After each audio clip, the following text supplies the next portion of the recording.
Dan untuk membahasnya lebih dalam, kini kita sudah terhubung dengan Direktur Lembaga Kajian Politik Nusakom Pratama, Ari Junaidi. Selamat malam, Mas Arjun. Selamat malam, Mbak Zila.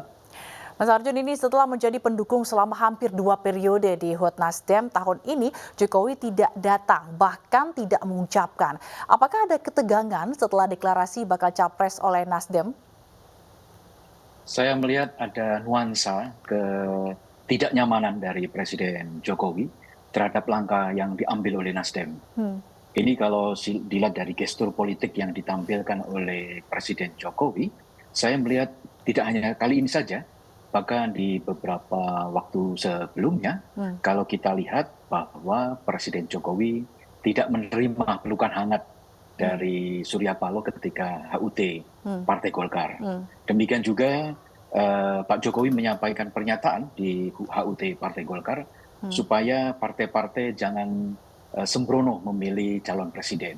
Padahal publik sudah paham begitu ya, bahwa yang dituju dari pernyataan Presiden Jokowi ini adalah tentu diantaranya para partai Nasdem yang mendeklarasikan Anies Baswedan sebagai calon presiden. Jadi menurut saya ada sebuah rangkaian panjang yang bisa kita lihat gitu ya, lihat maknanya dari ketidakhadiran dari Presiden Jokowi terhadap ulang tahun Partai Nasdem hari ini. Baik, lalu menurut Anda apakah ini langkah sial Partai Nasdem dalam setelah mendeklarasikan Anies Baswedan sebagai baca presnya? Justru saya melihat bahwa setelah pencapresan Anies Baswedan oleh Partai Nasdem, ternyata tidak kunjung mendapatkan calon pengantin pendamping Anies. Masing-masing partai anggota koalisi sibuk atau ngotot dengan cawapres yang diusung. Kalau Partai Demokrat harga mati untuk AHY sebagai cawapres. Ini pun juga sudah menurun ya, targetnya dulu kan AHY presiden, calon presiden. Kemudian PKS menyodorkan nama Ahmad Heriawan sebagai pendamping Anies.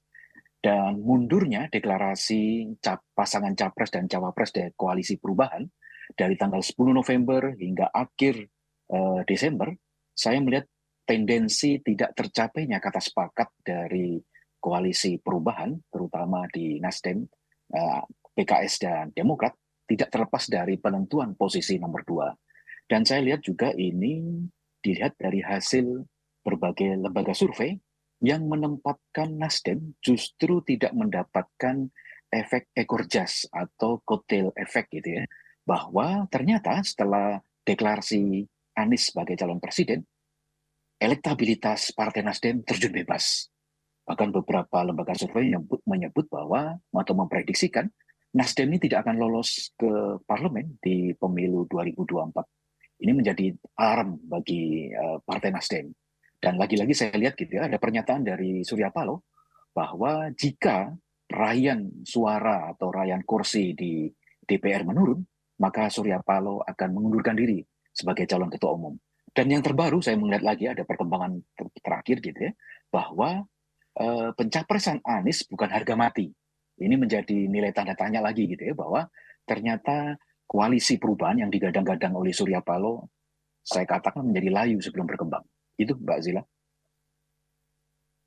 Kedilemaan begitu yang terjadi antara Surya Paloh begitu saat di dalam diri Surya Paloh dalam penentuan pencapresan ini begitu ya Mas Arjun ya? Ya, kalau saya meminjam istilah anak muda ini sekarang Partai Nasdem ini galau. Galaunya sudah level 4 gitu ya, sehingga dia kebingungan untuk menentukan siapa cawapres yang akan mendampingi AHY. Menurut saya betul juga apa yang dikatakan oleh Presiden Jokowi, sebetulnya penentuan calon presiden harus dipikirkan matang-matang gitu ya. Karena bagaimanapun juga ini kan menjadi legacy dari Presiden Jokowi, siapakah pelanjut atau siapakah yang akan melanjutkan tradisi pemerintahan yang begitu disukai oleh rakyat. Ini menjadi harapan besar bagi rakyat Indonesia di pemilu 2024 nanti, Mbak Zila. Baik, Mas Arjun, kalau Anda melihat tadi ketegangan antara Presiden Jokowi dengan Partai Nasdem, Anda sempat menyebutkan tadi ini juga ada hubungannya dengan deklarasi Anies Baswedan. Tapi apakah ada hal lain begitu, ataukah dimulai dari sini ketegangan itu, atau ada jauh sebelum itu Anda melihatnya?